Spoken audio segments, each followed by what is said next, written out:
everybody. What's going on? Did you guys miss us? We skipped a week. You know, we were feeling some fatigue, so we needed to just kind of step back and relax for a second and assess some stuff, go over our marketing plan, like Manny said. You douchebag. Sorry. But we're back. But we're back once again. What are we drinking today, man? We're drinking Recursion IPA from Bottle Logic Brewing in Anaheim. Good stuff. Yeah. It's not a hoppy IPA. It's nice and balanced. Yeah. It's probably taste. Unfiltered, I believe. It looks like it might be unfiltered. Yeah. But It tastes a little unfiltered. Yeah. But it's good I stuff. can't see. It's good stuff. You know, Bottle Logic makes great stuff. You know, it's just hard to get some of those exclusive beers, so I just kind of stopped. I didn't care. But, I mean, good stuff, man. Good stuff. Their regular lineups are pretty good. So I do want to give a shout out to some pretty cool people. If you haven't noticed, I'm wearing a hat. And, oh, damn. I hadn't noticed. Yeah, I'm wearing a hat, man. So it's Hungers, right? How you pronounce that? Hungers, right? Hungers, yeah. Hungers. So Hungers, pretty fucking cool people out there, man. You knew about it. I know we went to get some steaks there for just regular dinner. Amazing stuff. And I ended up going back for some elk meat, so some elk patties. So those of you guys who saw, you guys follow me through Instagram and stuff, you guys saw I had elk, this past weekend, and it was delicious. And I've had went back, got more of the ribeye, but those guys are just awesome, man. They really like, and it seems like they really enjoy and are enthusiastic about, what they do, their craft. Well, so I enjoy that. Howdingers is a local butcher shop here.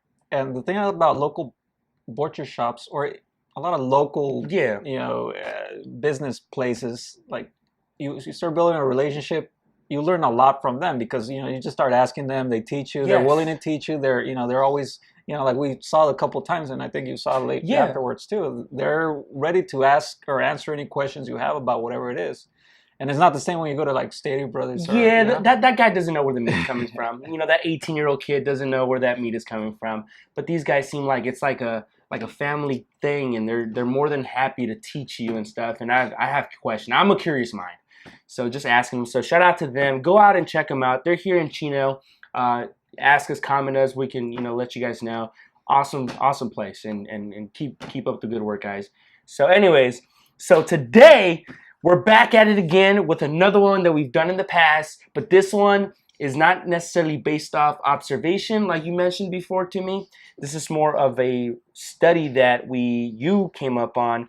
And what is it about, dude? Go ahead, let them know. Well, again, we talked about this just because we are fascinated with the whole relationship aspect of life. I mean, we all kind of have to deal with it in one way or another. In this case, it's about marriage. And, the topic of this particular article is fewer people are getting married because there's a shortage of economically stable single men, according to the study. Economically stable single men, you gold diggers. So there aren't enough economically attractive men. There's just attractive men, and the attractive men are fornicating with every girl possible. So you women are like, damn, he's got no job, no nothing, and he's fornicating with everybody. Next is like, if he was just attractive and not financially, he was just driven. He's like the starving artist, so he's kind of sexy, and you kind of see a goal. You guys would be okay with that, but no, he's a warehouse worker, and he probably in debt. It's fucking everyone you can see in sight. So you guys are like, but I'm still gonna have sex with them and break my heart. We're just not gonna marry him. Yeah, we're just gonna marry him. Well, good luck trying to. Good luck trying to. What do you call it? Trying to finesse that buck. It ain't gonna happen until he's like 45. Yeah. So anyway, the study talks about how marriage has been going down. Yeah. Especially over is the lowest in the last 150 years. So it's 150 years. We're talking about like late 1800s. No, like mid 1800s.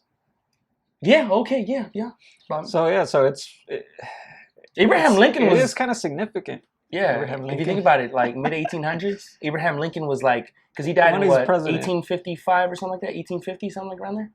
And then 150 years ago, we're looking at like 1870. So this is probably like 17 Since Abraham Lincoln. After so practically. that. So think about it. Like, we're really, listen, I know that sounded cheesy, but I want you guys to kind of get an idea of what 150 years ago is. We think about Abraham Lincoln, that seems like so far ago, but it kind of isn't. So, but yeah, sorry to interrupt. Just want to. No, so anyway, I mean, it points that out, and it links it to another study that kind of goes and really breaks down the numbers. Yeah, so over the past, well, especially the last decade or so, it's been the lowest it's been since, I don't know, since forever, maybe. The 80s, I believe. It started declining since then. Yeah. But just the last decade, it's kind of been flat. Like it hasn't really gone lower, but it hasn't really gone up. So it says heterosexual marriages have gone down, and homosexual marriages have gone up. I still don't know why they want those guys want to do it. Well, here's the thing: homosexuals had it right. They had it right, dude. They couldn't get married. Like, I remember Tom Likas used to talk about this because, like, dude, because around that time when I used to listen to him, it's when the whole, the homosexuals were pushing for marriage equality. Yeah. And he's like, dude, why are you guys pushing for it so hard? You guys have it like perfectly fine. Like, if your partner is trying to push you to marry, like, well, sorry, babe, I would, but it's illegal. I can't marry you. Oh, that is so funny, man. But this is the thing, like, it has, like their divorce numbers are not so different from heterosexuals. So, like, they should have just stayed where they were. They were, you know what? Yeah, they had it right. They absolutely had it right. But, back to this, I know, like, it also talks about, like, the levels of education, income levels aren't where women desire them to be. So I know later on in the study, it does go into that women nowadays, there's more. So our workforce has more educated women than there is men, as far as, like, through regular education, bachelor's, associates. So now they're realizing that, they fought so much for education and wanting to be educated, and then now they're making the money, and now they're educated, now they can't find a husband. Son of a bitch. Look at that. You can't have your cake and eat it too, ladies. Well, that's a problem with every one of us. Like, we're always wanting some certain things, but we don't consider the repercussions that are coming with having that. Yeah. And again, there's pros and cons to everything. Most people only focus on the pros when they're searching for something, but they neglect the cons. Yo, in this case, that's So it doesn't talk about age groups, but I am curious because I know it says researchers hypothesize that potential husbands for the single women had an average income nearly 60% higher than the actual pool of available men. They're making 60% more than the men that is out there eligible bachelors. What the heck? If you consider this, though, $40,000 a year, 60% is what? 60 times. They're making $15,000. So it's not, it's not insignificant, because that's what the article says. In other words, the researchers say there's a shortage of available men who are economically attractive, which they define as partners with either a bachelor's degree or incomes of more than $40,000 a year. $40,000 a year is not a high benchmark to try to, No, so 60% of that is not, it's still under 100 grand. So it's not a significant amount, that's 60%. Yeah. But again, I mean, when I saw this particular part, I was like, dude, is it that hard? Like, are guys, well, yeah, maybe bachelor's degrees, but they're still making less than 40,000. That's why they, like, are there that many guys who can't even make that much? I think so. I think we have to look around. I think this is a thing. I know $40,000 a year doesn't seem like a lot, but it seems like it is a lot for these, eligible bachelors to reach a $40,000 a year job. I don't know. I went to college and I make okay money, but I'm still single, or not single, but I'm not married yet. But that's by design. Yeah, I'm not married. But anyway, so yeah, man. What? There's a lot of warehouse workers out there, man. I mean, no disrespect to you guys or anything like that. Work, make your money, that's okay. But apparently, y'all ain't cutting it. Y'all ain't getting a girl with a college degree. You don't want a girl with a college degree anyways. Because now they think they are smarter than you are. Yeah, listen, man. You don't want somebody bossing you and telling you when to take out the trash. The thing is that, like, there's an article that this article links to a study, but that article does go more into detail with numbers, and it does show that even throughout the world, marriages are decreasing, and they still can't really pinpoint, because this article's pinpointing the fact that it's because men are not making enough money. Well, this is the other article was not pointing. It's saying that even in third world countries and religious countries or non-religious countries, like, marriages have been declining. So, like, to them, it's kind of hard for them to pinpoint exactly what is causing them. So I'm not sure. I understand all that, but I'm gonna bring it a little closer to our kind of current situation. I know, like, it mentioned that whatever, this is women seeking for somebody to make okay money, some educated, but as much as we like to say, oh, gold diggers, but in all reality, and we talked about that stuff, is just feeling secure and able to be protected and stuff like that. Obviously, that's kind of something that's in women's DNA. It makes sense, dude. If finances is one or two major leading causes of divorce, I guess it's true, man. There, if you can't, listen, if you can't have a financially stable home, which a lot of people don't have, then of course, it's going to lead to greater problems. So I can see kind of how subconsciously they might be looking for this kind. Maybe they're like, oh yeah, because they might not be able to put like finances, divorce together, but it's just maybe innately they're like, okay, we can get the finances correct, then at least we'll be okay there, and then that won't be like a root of a lot of problems. If it just doesn't work out, it's because we have creative differences or irreconcilable differences, like that popular divorce thing that people have. Then we understand that. So I think that definitely has to do, because you're right. If I'm gonna put myself in a woman's shoes, if I'm making the $40,000 a year.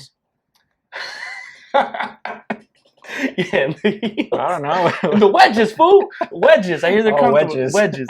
But anyway, so if I was a woman and I was in her heels and I was making $40,000 a year and I had a college degree, at least, in my mind, I think I'm going to hopefully get some promotions going on in my life, and I'll end up in a decent position where I can make good money. Now, if I see that for myself, and I don't want someone who doesn't have that same even option or probably path.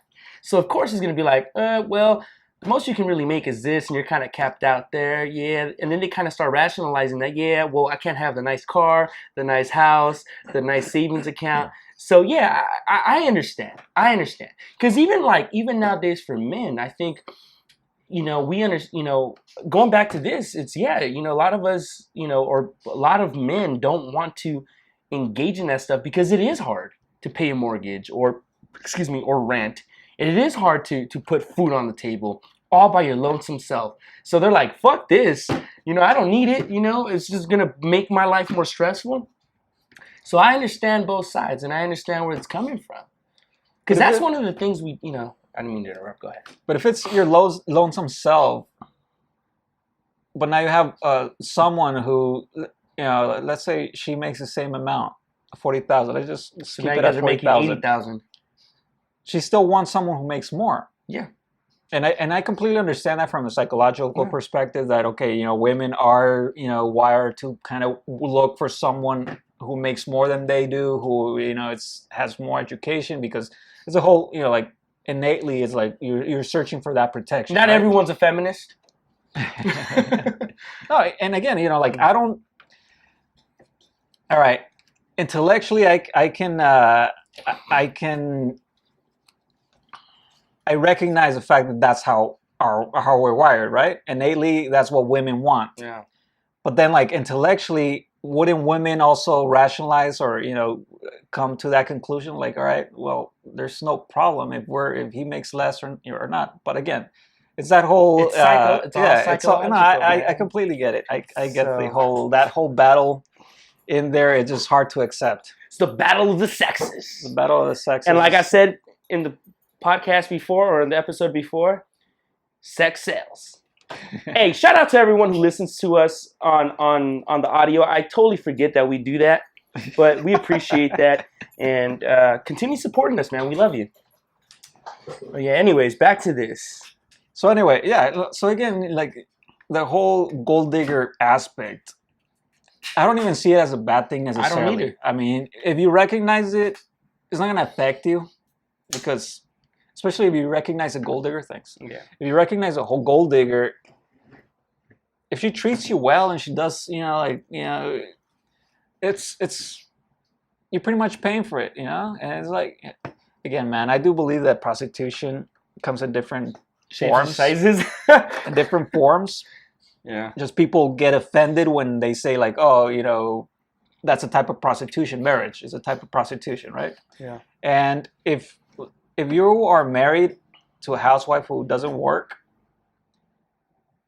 you're pretty much paying for everything that she needs, right? Basically, you're taking care of her, so you want to be taken care of. So isn't that the definition of prostitution?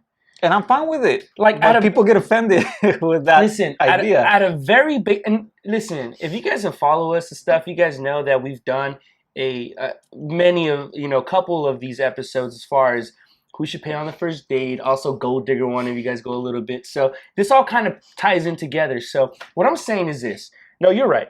If I'm fronting everything and I'm paying for everything, you've mentioned it before, then yeah, give me sex. I need some sex. I need, I want to come home to a hot meal and this and that. And I want to see the house clean. Like, that is kind of the equal trade-off. Right. And that's traditional marriage. 100%. Now, if you want to go to what we're talking about now, here, let's say you're both making, or even she's making more. Then I'm going to do the dishes. Then I'm going to if she's contributing more to the expenses, that makes complete sense, right? So she's contributing, but then there's a way to equally contribute. So I could be wrong in this. I feel like nowadays, if people want to get together, get married, or just live under one roof, things are very, very expensive. So yes, it's almost like that is out the window. The way our parents did it is out the window, because now even our parents at a later age, the moms are going back to work to kind of supplement some of the inflation against, what's actually being brought to the table. So what I'm saying is, at this point, let's just knock it off. Everyone's going to have to put in their you got to earn your keep. Yeah, man.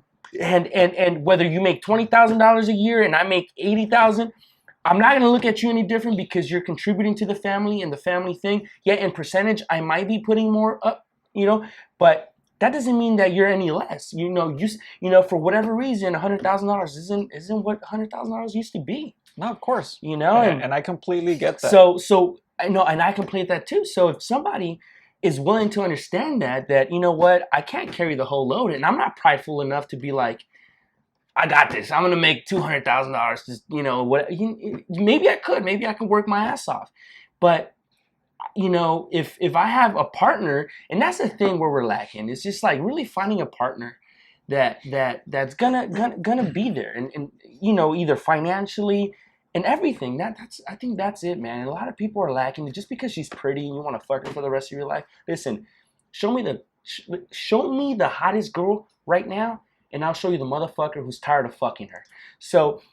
It goes well beyond that. And I know, like, last episode we did the whole thing, laugh a little bit, have more sex. Yes, there's very simple, basic things, and like we talked about earlier, that we just neglect. And then now, we're not making more money. We're not having sex because we're stressed. We're not laughing because we're stressed, and we don't have money. So now we just add that to a relationship. And there's a couple kids who are hungry and then they need clothes and they're getting bullied because they don't have the best clothes. What do you think that's going to do to the family thing, Yeah. No, like that's you brought up the whole people are spending more and all that. That can easily be taken care of if you just stop buying shit you don't need. Listen, but people don't do that, and that's why going back to what you were saying about that. Yeah, people are not having sex and laughing, as partners, as couples, because they're too stressed. Trying to buy shit they don't need. Buy that house, that bigger house that you don't need those extra rooms, but you want those extra rooms. That Mercedes or BMW that you don't need. You wanted a safe car, but Toyota, Honda, could have done perfectly fine. Or you can buy, if you really want a Mercedes or a Beamer or anything like that, buy an older one. They're still kind of cool. I'm driving an older one and I like it. I fucking like it. It's like old. I got it for like cheap. Well, it's not even that old. But it's kind of old. It's like, old compared to not being like brand new, but it's still cool. I still get to enjoy 2003 luxury. So you know, so I'm okay with that. But anyways, going back to this weekend, like I was telling you, I met a family who seems to have it together, sweet wife and everything, but the husband just seemed like he was just kind of like on edge because they were explaining to me their mortgage is crazy high, all the bills and everything, and I'm just like, man, but he's happy, just trying to keep it together. But the thing is that people, both men and women, can only get to a certain level of being able to take that, before they break. And sometimes it has nothing to do with the partner. It's just both of you together were trying to overreach something, and then it just completely brought so much stress that you didn't even realize it was going to bring, or something went wrong in life, you lost your job or you cut your hours, whatever the hell it is, and now you're stuck with that, and people don't think about that. They just want and want and want instead of focusing on what matters, which is your partner, or your kids or whatever, so it's like, all right, you brought that up on yourself in many occasions or many situations. That's what I see that happens. Instead of just keeping it simple and focusing on your relationship and your marriage and laughing and banging, you're worried about having that BMW or those extra couple rooms. Nah. So, I mean, it's hard to, like, for me, it's hard to sympathize sometimes with some of these people because, like, dude, you neglected the more essential part of it. So I don't know, man. Get back to bed. But anyway, going back to the article, which I completely don't agree how this ends. Yeah. Go ahead, dude. Go ahead. I don't either, but go ahead. And okay, so the article, continues and it gives a little bit more data and all this stuff, but then it says, okay, like women are making more money, they're going because they're educated and all that, right? And then it brings up the gender pay gap. And I'm like, all right, well, if women are making more money and they're not marrying because the guy is not making enough money, why is there a gender gap? That should get rid of the gender gap. 100%. But the article says, and while there's still a gender pay gap, as more women become financially independent, that may help shift on the marriage front. Rachel Grumman Bender, the writer of this, you're gonna have to explain that to me. I just don't understand how the whole gender pay gap has to even do anything with this. Is it are you a feminist? Well, the thing is that, again, it's kind of contradicting itself because if women are making more money, then why is there even a gap at all? Yes, exactly. Why is there even a gap at all now? Because the gender gap has nothing to do with gender. Exactly. Well, it has a lot to do with gender, but not discrimination. Listen, of gender. There is actually all of the women that I work with, and we have the same position, make more money than I do. Yeah, and there's a lot of situations where that's what happens. The thing is that when and I've looked at this thoroughly, so it's not like I'm not just talking out of my ass, right? Gender gap, which we're shifting it obviously a little bit, but that's gender how gap the comes down ends. To women taking jobs that pay less because they're safer, they're more comfortable, like teachers, like librarians, like anything like that. Then you look at like men, the type of jobs men make or have. Construction workers, fishermen, whatever. Engineers, like all these other software developers. Right. So, that gender pay gap crap to me is like, dude, come on, just look at the actual data. You'll notice right away that it's completely biased. Because we have a friend and stuff who does she is in a what's it called? I don't know if she still does it, but you can correct me. But I know when I knew her a little bit, she was in a primarily male-oriented field with the whole engineering inspecting and stuff like that. I know you know what I'm talking about, right? And she would make pretty good money. But there wasn't that many women that did that. Right. So that's what I'm saying. So I just don't understand. Just because she's doing that, she's getting paid. No, I don't. She was making more than both of us combined, probably. Well, I don't know exactly how much she was making, but she was making some decent money. But yes, that, and I don't want to do her job. No. And I'm all power to her that she's doing 100%. that. You know, go girl. But the thing is that people still want to find reasons to complain about whether it's this gender gap crap or anything else that everyone's complaining about right now in terms of culture and all that shit, right? Listen, anyway. We only got about 10 years left. I said it. I've said it. Yeah. The world as we know today is not going to be the same in 10 years. No, of course not. Whether, I know we're going way out of topic, but from these things right here to how we've given every single bit of our privacy up, in a sense, dude, we have to cover up this little thing because we think we're being spied on. Yeah. Now think about it. We're literally 15 years ago, they weren't an essential part of our life. Now we can't exist without them. Now, I know people are saying, well, they're going to put a chip in us. Well, they don't have to put a chip on us if we just have it in our pocket. Anyway, going back. Yes. I had to get that out of my system. Back to the topic. I had to get that out of my system. Yes. Thank you. But anyway, I remember watching this documentary about black men going to Brazil to find black women, or there's a lot of black because there's a lot of slaves back then too, right? There's a lot of black folks over there, so they're going to Brazil to find women to marry because black women here just weren't doing it for them. And I don't know too many black women, so I can't speak for myself. But what the documentary is saying is like women, like black women, to black men are just bitches, and they just complain and nag and like all of that. So if there's any truth to that, maybe it has nothing to do with men making less. It's just that women. Women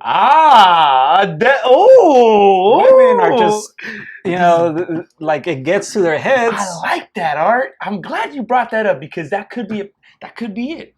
It's just that we're just sick and tired of your shit. And we just want to go, like, us Latinos going back to, like, a rancho. And we've heard that, oh, no, like, you got to go to the rancho and get yourself a girl. And it makes sense, right? Because women from El Rancho, they're more, what's the word? They're easier to, They have that traditional woman role. Yes, they take care of her men. Right. It's like kind of what they were... And again, we talked about this too. I don't mind traditional if you're going to stick to that traditional and do your part. And I don't mind modern if you're also going to, divide it right down the middle. But then again, women want both of the goods on ladies, both sides. Ladies, men, whatever. In-betweeners. Homosexuals. Yeah, the mixed crotch people. If you got anything out of this thing, because I know we rambled a little bit, it's all good. You can't have your cake and eat it too. You're either the gazelle or the hunter or the gazelle. You can't be both. So pick one and do it to the best of your ability. And hopefully you're happy because we promote love and happiness here and peace. With that being said, that's all I got to say. You got anything to say to close this out? I agree with that, promoting mutual respect. Yes. Well, it comes down to that. Just respect your partner. If you're a woman, respect the man. If you're a man, respect the woman. It's not that hard. Because women are beautiful and we love them. We can't live with them. But you also need to calm down and calm down is their trigger word. What do you mean I gotta calm down? I am calm. Anyways, with that being said, thank you very much. Again, tune in, like, subscribe, comment. Let us know how you're doing out there. If you like any of this stuff, if you want to hear us talk about anything, please do it. People in the audio portion only, we love you guys and we appreciate you guys. Thank you to the 51 subscribers. On that note.